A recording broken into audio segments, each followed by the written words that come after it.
할렐루야, 예담교회 주일 예배에 오신 우리 성도님들을 주의 이름으로 사랑하고 축복합니다. 공의와 사랑은 어쩌면 어울리지 않는 단어일 것입니다.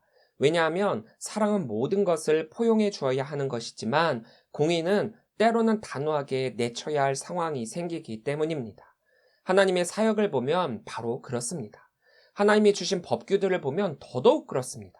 그래서 하나님을 잘 알지 못하는 사람들이나 제대로 알지 못하는 사람들은 하나님의 이러한 두 가지의 모습을 보면서 이중적이다, 사랑이 없다, 매정하다라고 말하고 있습니다.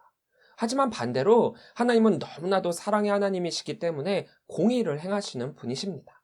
사랑이 먼저냐, 공의가 먼저냐라는 것은 닭이 먼저냐, 달걀이 먼저냐라는 질문과 똑같습니다. 하지만 하나님의 뜻에 대해서 분별할 수 있는 사람이라면 사랑을 먼저 말하게 될 것입니다.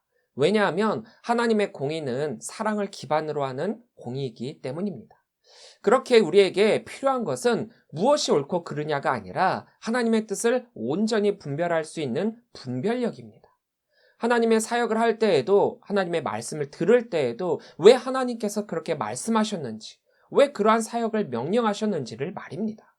오늘의 본문은 하나님께서 때로는 공의를, 때로는 사랑을 말씀하시는 법규입니다. 하지만 우리가 이 둘을 완전히 뚝 떼어놓고 이해하는 것이 아니라 이 둘을 서로 연결하며 말씀하시는 바를 이해해야 합니다. 16절입니다. 사람이 약혼하지 아니한 처녀를 꾀어 동침하였으면 납폐금을 주고 아내로 삼을 것이요.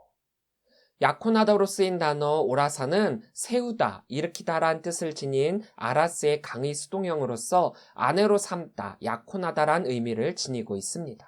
오늘날의 약혼은 결혼을 약속한 것으로서 결혼과는 사뭇 다른 의미를 지니고 있지만 이 당시의 약혼은 정혼, 결혼과 같은 의미로 사용이 되어져서 약혼을 하면 혼인 관계로 인정이 되었습니다. 꾀다라고 번역된 예파테는 빌리다, 내밀다라는 뜻의 파타의 강의 능동 미완료형입니다. 강의 능동 미완료형으로 쓰인 예파테는 설득하다, 지속적으로 유혹하다, 거듭 속이다라는 뜻을 지니고 있어 처녀에게 남자가 의도적으로 접근하였을 뿐만 아니라 그녀가 동침할 때까지 여러 번에 걸쳐서 집요하게 유혹한 것을 뜻합니다. 납폐금을 주고 해당하는 단어는 마호르 이무 하렌나인데 마하르의 단순 부정사 절대형인 마호르와 단순 미완료 동사인 이무 하렌나가 중복 사용된 것입니다. 여기에서처럼 부정사가 먼저 쓰이고 미완료형 동사가 나중에 쓰이는 경우는 그 의미하는 바를 매우 강조하는 경우입니다. 그렇게 이 말은 반드시 납폐금을 주어야 한다라는 강한 의미를 가지고 있습니다.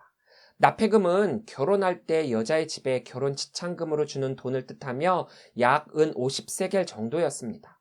그러니까 이럴 경우 결혼할 때와 마찬가지로 여자의 집에 결혼 지참금을 반드시 주고 그 여자와 결혼해야 한다는 뜻입니다. 고대에는 결혼을 계약으로 여겨서 계약서를 작성했습니다. 계약서를 쓰는 이유는 여기서 말하는 납폐금, 즉 결혼 지참금이 존재하기 때문입니다. 여자의 경우 그 집의 재산 중 일부분이었고 소유권이 그 집의 가장 아버지에게 있었기 때문에 결혼을 통해 딸을 남자의 집으로 보내고 그 대가로 남자로부터 결혼 지참금을 받는 계약으로 여겨졌습니다. 그런데 이러한 결혼은 딸의 아버지의 허락이 있어야만 가능한 것이었습니다. 아무리 딸이 속아서 동침을 했다라고 하더라도 아버지의 입장에서 그 남자가 마음에 들지 않을 경우가 있습니다. 그렇죠. 둘이 서로 사랑해서 결혼하겠다라고 하더라도 아버지 편에서 그 남자가 마음에 들지 말지인데 속여서 이러한 일을 저지르고 난 후 결혼을 허락해야 하는 경우가 되었으니 말입니다. 17절입니다. 만일 처녀의 아버지가 딸을 그에게 주기를 거절하면 그는 처녀에게 납폐금으로 돈을 낼지니라. 만일 거절하면이라고 사용된 단어 임마인 예마에는 거절하다, 마음에 내키지 않다라는 뜻의 마엔의 강의 부정사 절대형 마엔과 강의 능동 미완료형 예마엔이 결합하여 만약 단호하게 거절하면이란 뜻을 가지고 있습니다. 앞서 말씀드린 것처럼 부정사와 미완료형 동사가 중복되어 사용되면 매우 강조하는 의미를 가지고 있어서 딸의 아버지가 그 남자를 매우 못마땅하게 여기거나 그 남자가 자기의 딸과 맞지 않는다라고 여기면 단호하게 거절할 수 있었던 것입니다. 16절을 보면 남자 쪽에서는 여자를 속인 것에 대한 책임으로 이 결혼을 반드시 해야 한다라고 하는 의무가 있었지만 17절에서는 피해자 측인 여자 쪽에서는 이것을 반드시 받아들여야 하는 것이 아니라 거절할 수 있는 권리가 있었던 것입니다. 그럼에도 그 남자는 여자를 속여서 동침한 것이었기 때문에 비록 여자의 아버지의 거절로 인해서 결혼은 하지 않는다라고 하더라도 결혼에 준하는 결혼 지참금은 여자의 집에 반드시 보내야만 했습니다. 왜냐하면 딸은 아버지 재산의 일부분인데 그 남자로 인해서 재산권의 손실을 입은 것으로 보고 그것에 합당한 배상을 해야 했던 것입니다. 돈을 낼지니라 해서 사용된 이 슈컬은 무게를 달다, 평가다 라는 뜻의 스와카레의 단순 미완료형으로 직역을 하면 무게를 달 것이다 입니다. 이 당시 화폐의 기준이 무게였기 때문에 은 50세겔의 무게를 달아주라는 것입니다. 18절부터 20절입니다. 너는 무당을 살려두지 말라. 짐승과 행음하는 자는 반드시 죽일지니라. 여호와 외에 다른 신에게 제사를 드리는 자는 멸할지니라. 앞서서 사형을 당하는 아주 무거운 형벌을 받게 되는 경우는 살인을 저질렀을 경우였습니다. 그런데 여기서 세 가지의 경우 살인에 해당하는 죄와 같은 사형에 처해졌습니다. 이것은 바로 제1계명인 너는 나 외에 다른 신을 내게 두지 말라라고 하는 하나님과의 관계에 해당하는 것으로서 하나님 이외에 다른 신을 섬기는 행위, 즉 우상을 섬기는 것과 관련된 일련의 것들은 곧 사형에 해당하는 엄청난 범죄라는 것임을 말씀하시고 계십니다. 살려두지 말라에 사용된 단어 태아예는 숨쉬다, 생존하다라는 뜻을 지닌 하야의 강의 능동 미완료형으로 살아가게 하다라는 뜻입니다. 그런데 이 말에 절대 부정의 의미를 지니고 있는 로와 함께 쓰여서 절대로 살아가게 하지 말라라는 강력한 금지 명령으로 사용되고 있습니다.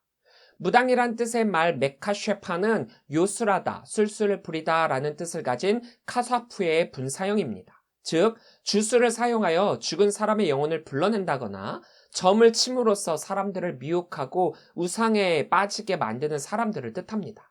반드시 죽일지니라로 사용된 단어 모트유마트는 죽다, 망하다, 파괴되다 라는 뜻을 지닌 무트의 강의 부정사 절대형 모트와 또 강의 능동 미완료형 유마트가 중복 사용되어 반드시 죽여야 한다라는 의미로 강조하고 있습니다.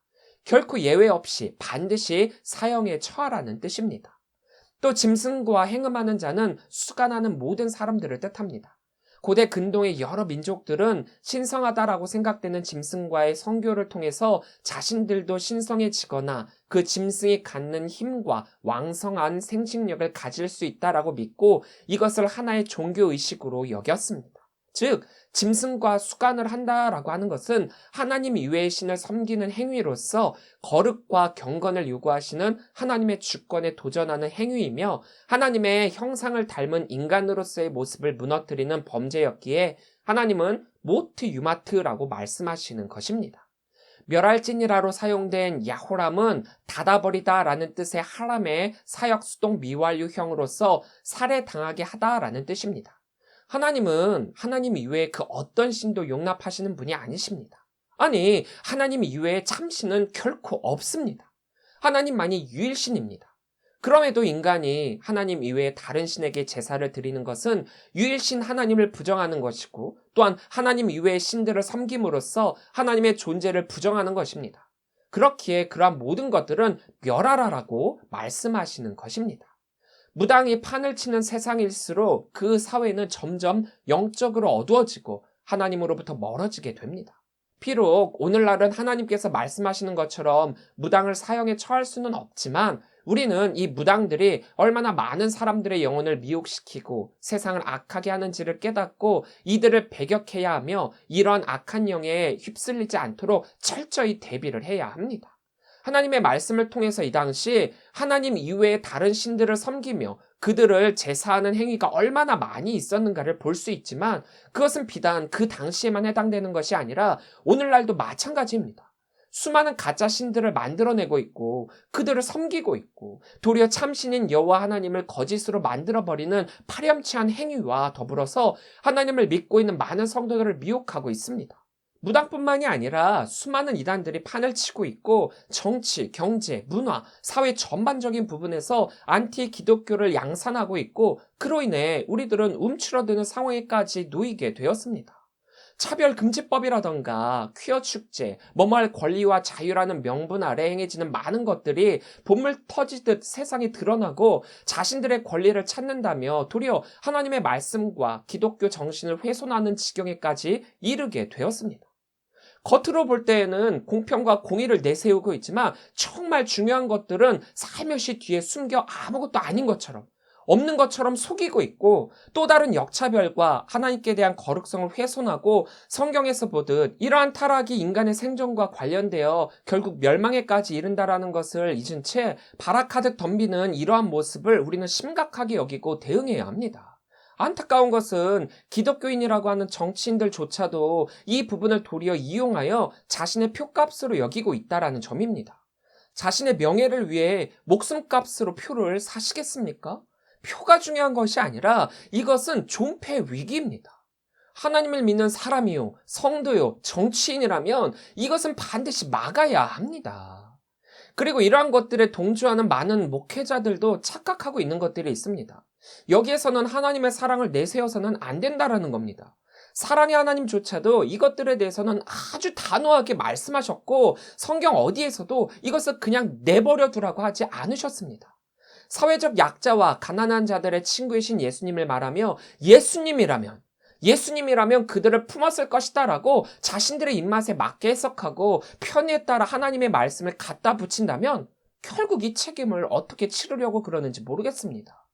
일반 사람들보다 목회자의 책임은 더 큰데 말입니다.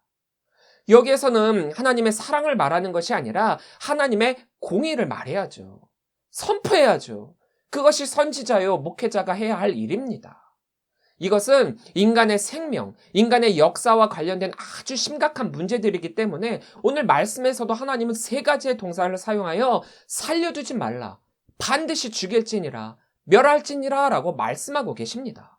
어찌 보면 굉장히 냉혹하고 차갑고 단호하고 너무하다라고 할지 모르겠지만 하나님은 하나님과 인간과의 관계에서 생명과 거룩함을 다루는 이 부분에서만큼은 타협도 없고 용서도 없다라는 사실을 우리들에게 말씀해 주시고 계십니다. 조그마한 고름이 온몸 전체를 썩게 만들어 죽게 만들 수도 있습니다. 조그마한 고름일 때 아픔을 무릅쓰고서라도 그 고름을 짜내야 합니다. 우리는 이것에 대해 경각심을 갖고 나만 안 그러면 돼 라고 이렇게 방조하는 것이 아니라 어떻게 해서든지 막아야 하는 심각한 사건임을 잊지 말아야 합니다.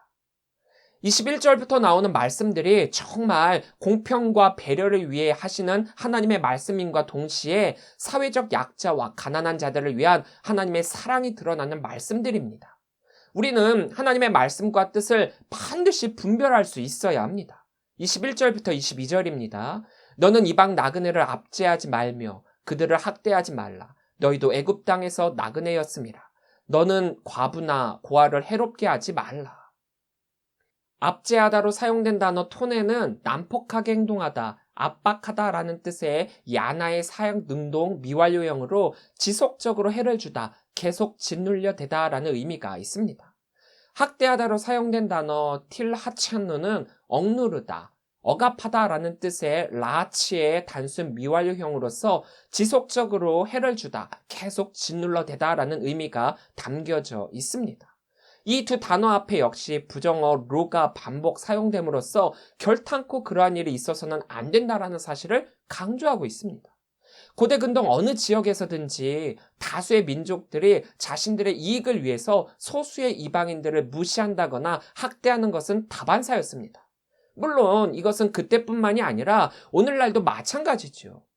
작게는 학연, 지연, 혈연 등을 통해서 그것과 관련이 없는 사람들을 무시하고 심하게는 핍박하기도 하고 또 크게는 우리나라보다 경제력이 약하거나 얕보이는 나라의 사람들, 이를테면 동남아시아 사람들이 우리나라에 와서 일할 때 무시한다거나 어떤 경우는 이용하기만 하고 제대로 된 대우를 해주지 않는 경우가 있습니다. 우리나라도 요 몇십 년 동안 경제가 좋아지고 국력이 좋아져서 그렇지 60, 70년대, 80년대까지만 하더라도 다른 나라에 외화를 벌기 위해 나갔고 거기서 얼마나 차별을 받았습니까? 개구리 올챙이척 생각해야 된다고. 이스라엘 역시 애굽에서 종살이하던 때를 기억하면 그들 안에 있는 이 이방인들을 하나님의 명령대로 평등하게 대해야 하는 것은 어찌 보면 당연한 것입니다. 우리도 마찬가지죠. 우리도 받은 것이 있기 때문에 우리도 줄 수 있어야 합니다. 처음부터 이 정도의 나라가 되었던 것도 아니고 주변의 이해와 도움 그리고 사랑과 나눔이 있었기에 발전할 수 있었던 것입니다. 사회적 보호를 받아야 할 대상으로 특별히 과부와 고아를 말씀하시고 계십니다. 고대 근동은 굉장한 가부장적 제도와 관습 속에서 살았습니다. 모든 것들은 어른 남성 위주로 이루어졌고 사회와 공동체는 그들 중심으로 돌아갔습니다.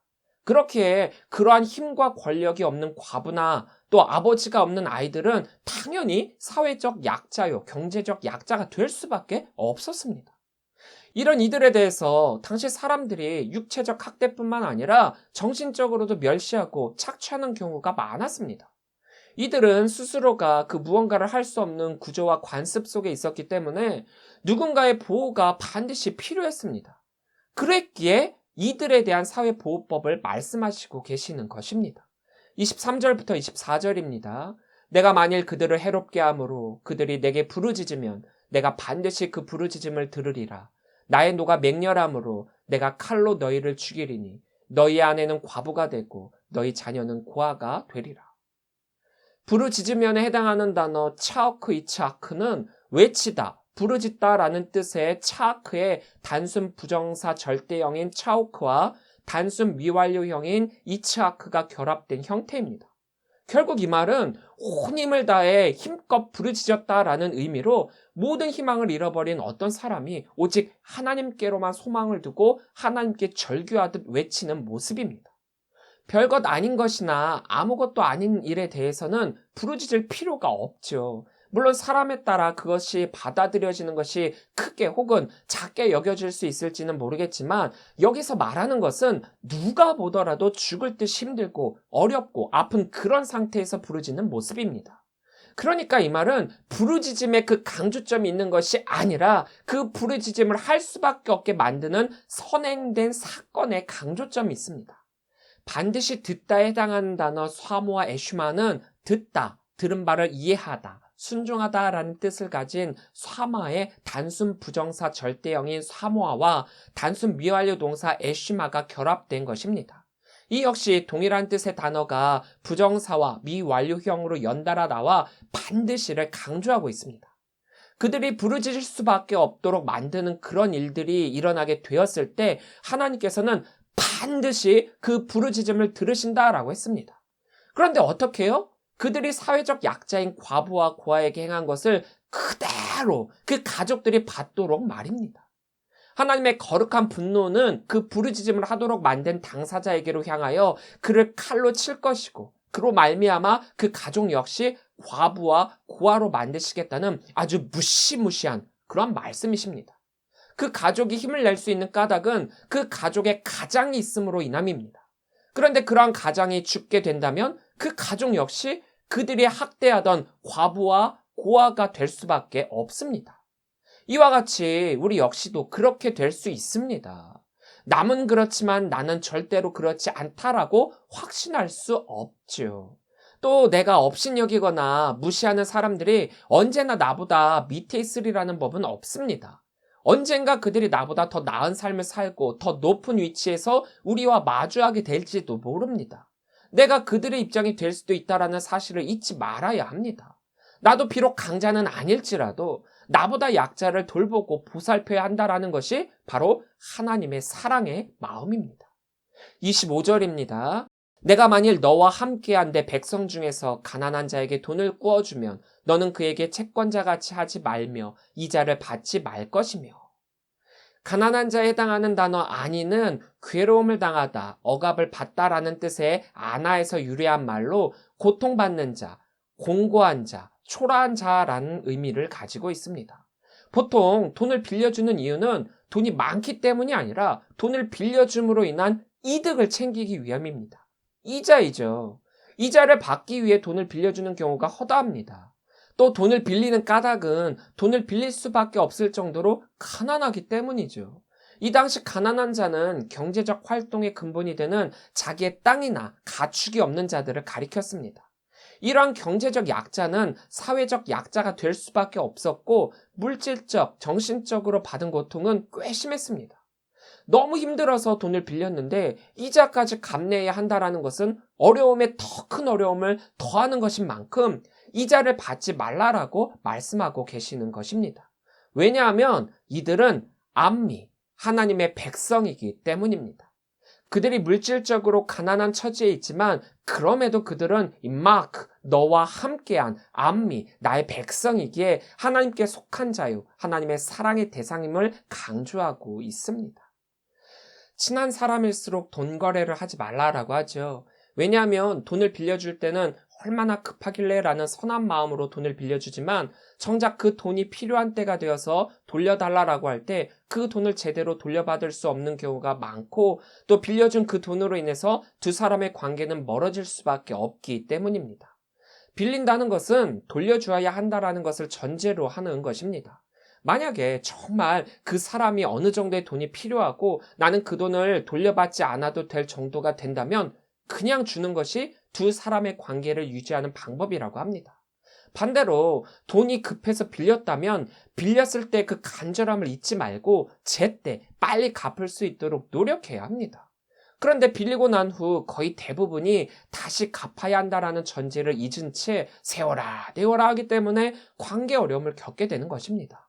이것은 선한 의도로 돈을 빌려준 사람을 이용하라고 하시는 말씀은 아닙니다. 26절부터 27절입니다. 내가 만일 이웃의 옷을 전당 잡거든 해가 지기 전에 그에게 돌려보내라. 그것이 유일한 옷이라 그것이 그의 알몸을 가릴 것인즉 그가 무엇을 입고 자겠느냐. 그가 내게 부르짖으면 내가 들으리니 나는 자비로운 자임이니라. 이것은 담보를 잡고 돈을 빌려주었을 때의 말씀입니다. 그런데 그 담보로 잡은 것으로 인해 그들이 어려움을 당하게 된다면 그 담보 역시 돌려주어야 한다라는 말씀입니다. 공경에 처한 사람의 생존과 안전을 위해서입니다. 오늘 하나님의 이 말씀을 기억한다면 이것은 사회적 약자에 대한 배려의 말씀이시지 가진 자가 무조건 없는 자에게 주어야 한다는 말씀은 아니라는 점을 명심하시기 바랍니다. 이러한 것들을 이용해서 남의 등을 쳐먹는 사람들도 꽤 있습니다. 이것은 그런 사람들에 대한 법이 아니라는 점, 또 그러한 사람들은 하나님께서 아시고 적절한 형벌을 주실 것이라는 점을 기억하시길 바랍니다. 다만 여기서 강조하시고 계시는 것은 가진 자들은 사회적 약자들이 어려움을 당하는 것에 대해 더 큰 어려움에 처하도록 하지 말고 그들을 배려하라는 말씀입니다. 28절입니다. 너는 재판장을 모독하지 말며 백성의 지도자를 저주하지 말지니라. 재판장으로 번역된 엘로힘은 신들 혹은 하나님을 뜻하고 때로는 하나님의 권위를 위임받은 인간 재판장을 뜻합니다.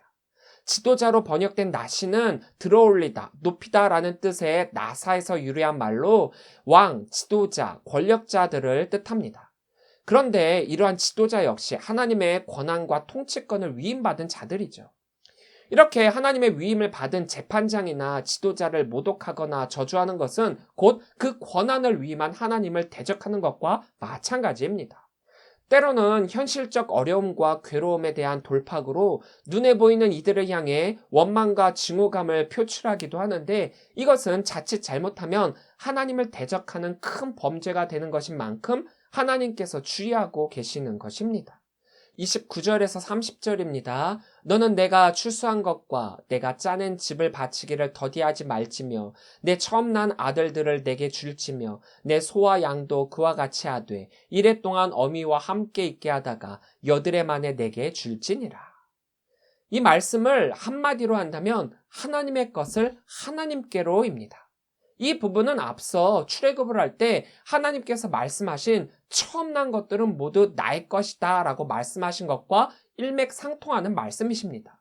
10번째 재앙, 6월의 때에 애굽에 있던 모든 장자들이 죽임을 당했지만 이스라엘의 장자들은 하나님의 은혜로 모두 하나님의 것이 된 것인 만큼 인간도, 짐승도, 출수한 식물들도 모두 처음 난 것들은 하나님의 것이라는 것을 잊지 않도록 다시 한번 확인시키시고 계십니다. 오늘날의 우리 역시 마찬가지입니다. 그러나 그때와 좀 다르게 표현하자면 처음 난 장자만이 하나님의 것이 아니라 유월절 어린 양의 피로 대속물 삼아 죽음에서 유월시켜 주신 것처럼 우리는 예수 그리스도를 유월절의 어린 양 삼아 우리를 살려주신 것에 대해서 감사하며 그 감사의 제사를 하나님께 드려야 한다는 점입니다. 하나님의 은혜로 말미암은 감사와 은혜의 제사를 말입니다. 31절입니다. 너희는 내게 거룩한 사람이 될지니 들에서 짐승에게 찢긴 동물의 고기를 먹지 말고 그것을 개에게 던질지니라. 짐승에게 찢긴 것에 해당하는 단어 테레파는 뽑아버리다, 산산이 찢다, 상처를 내다라는 뜻의 타라프에서 유래한 말입니다. 다른 짐승에게 뜯겨 살해된 동물은 돌에 맞아 죽은 짐승과 마찬가지로 부정한 것으로 간주되었습니다. 이러한 동물들은 피가 뒤엉켜 있을 것이고 피가 남아있는 동물이나 부정한 것에 접촉된 동물은 역시 부정한 동물이 되기 때문에 하나님께서는 이러한 동물을 먹지 말라고 말씀하십니다. 내가 거룩하니 너희도 거룩하라 말씀하신 하나님의 말씀처럼 우리가 거룩함으로 성별되어야 함을 말씀하시고 계십니다. 이것은 단순히 먹는 것에 대한 것만이 아니라 거룩함에 대한 구분, 성별을 말씀하시는 것입니다. 거룩한 백성으로서의 모습으로 살아가라는 하나님의 당부이십니다. 사랑하는 성도 여러분, 오늘 주신 하나님의 이 말씀들을 다시 한번 되새겨 보시기 바랍니다. 사회적 약자를 위한 하나님의 사랑이 담겨져 있고 생명을 살리시기 위한 단호함과 공의가 함께 공존하고 있습니다. 어느 한쪽으로 치우치시는 것이 아니라 공의와 사랑이 하모니를 이루면서 하나님 나라 백성들이 하나님의 자녀로서 이 세상을 올바르게 살아갈 수 있도록 말씀하시고 계십니다. 이 말씀들을 곡해하거나 한쪽으로 치우쳐서 해석해서는 안 되고 우리는 언제나 하나님의 뜻을 분별하며 이 모든 말씀들을 듣고 지키고 행해야 합니다.